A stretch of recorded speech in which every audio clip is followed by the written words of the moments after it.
Salam, hörmətli izləyicilər.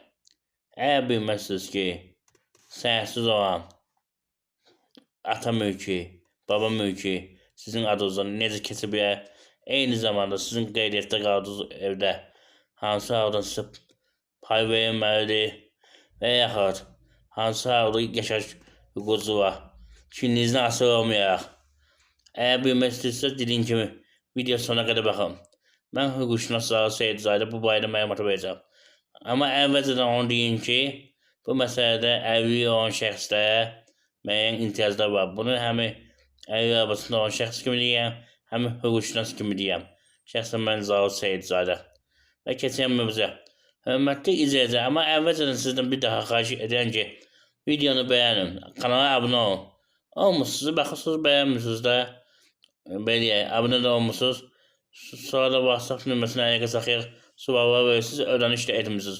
Heç olmasa ödəniş etməyə imkanınız yoxdur. Bəyənin ki, YouTube mənə ödəniş etsin.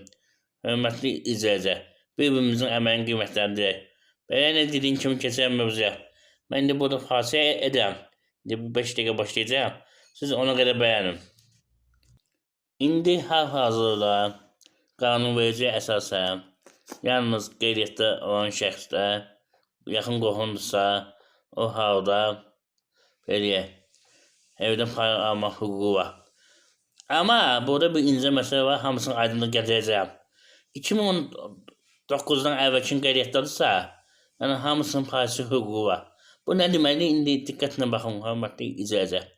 Demək belədir, indiki qanunlar 2009-dan sonra, yəni 2009-dan sonra qeydiyyatda olan şəxslər, belə ata-ana, evlatda, ər-arvad mülkiyyətdə payı var. Bu bir mənalı şəkildə onu nəzərə alın, hörmətli izləyicilər.